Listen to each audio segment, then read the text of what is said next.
فرضی غسل، چاہے وہ جنابت کا غسل ہو، چاہے وہ حیض کا غسل ہو، خواہ وہ نفاس کا غسل ہو، خواہ وہ مرد کے لیے جمعے کے دن کا غسل ہو، جو فرضی غسل ہے نا اس کا ایک ہی طریقہ ہے۔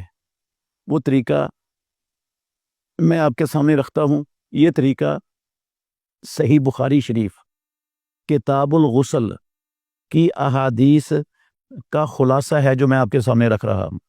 آپ اس طریقے کی دلائل صحیح بخاری کی کتاب الغسل میں دیکھ سکتے ہیں۔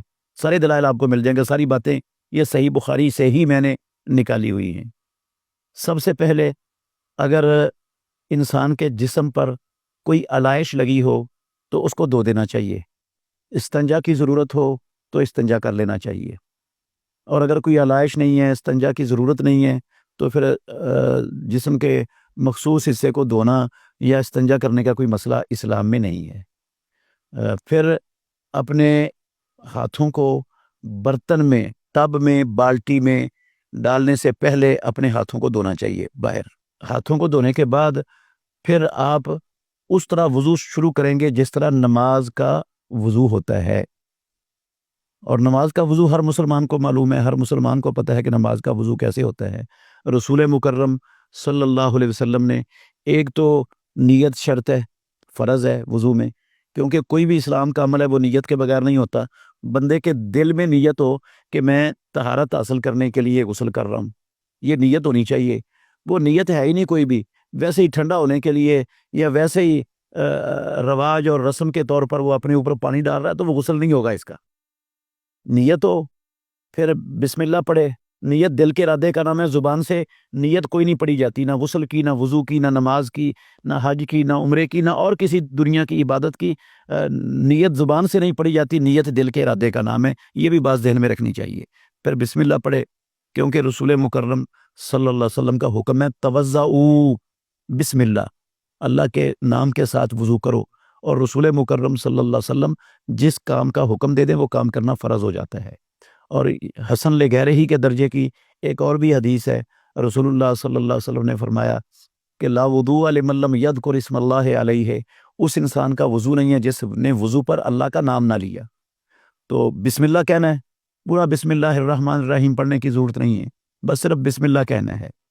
اور پھر اپنے ہاتھوں کو دھونا ہے، ہاتھوں کو دھوتے ہوئے اچھی طرح ہاتھوں کی انگلیوں کا خلال کرنا ہے۔ حکم دیا ہے یہ رسول اللہ صلی اللہ علیہ وسلم نے ہاتھوں کی انگلیوں کے خلال کرنے کا۔ اگر انگوٹھی وغیرہ پہنی ہوئی ہے تو اس کو بھی حرکت دے دے تاکہ اس کے نیچے بھی جگہ خشک نہ رہے۔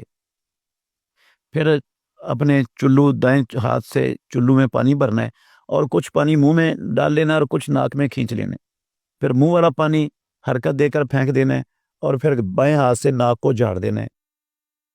اس کے بعد آپ نے اپنے دونوں ہاتھوں سے پانی لینا اور اپنے چہرے کو دھونا ہے اچھی طرح، اور چہرے کو دھوتے ہوئے اپنی داڑھی کا مسلمان مرد نے خلال کرنا ہے۔ رسول مکرم صلی اللہ علیہ وسلم کا طریقہ یہ تھا، آپ پانی کا چلو لیتے اور ایسے داڑھی کے نیچے داخل کرتے اور پھر اپنے ہاتھ داڑھی میں پھیر دیتے، یہ خلال ہو جاتا۔ یہ حکم ہے رسول مکرم صلی اللہ علیہ وسلم کا، اور آپ نے کہا ہاکذا امرنی ربی، مجھے آپ نے ایسے خلال کر کے کہا مجھے میرے رب نے ایسے ہی حکم دیا ہے۔ پھر آپ اپنے دائیں بازو کو کونی سمیت دھوئیں اچھی طرح، پھر اپنے بائیں بازو کو کونی سمیت دھوئیں، اور پھر جب سر کے مسے پر پہنچے نا تو سر کے مسے کی دو صورتیں ہیں، اور دونوں ہی اختیار کی جا سکتی ہیں، دونوں ہی جائز ہیں۔ ایک صورت یہ ہے کہ آپ نماز والے مسے کی طرح مسا کر لیں، یہ بھی جائز ہے، اس کی بھی اجازت ہے۔ وہ ہے سر کے جہاں بال اگتے ہیں، سر کی حد شروع ہوتی ہے، وہاں سے آپ ہاتھ رکھیں اور گدی تک لے جائیں، اور گدی سے واپس لائیں اور وہاں آ کر ہاتھ اٹھا لیں۔ ایک یہ مسے کا طریقہ ہے۔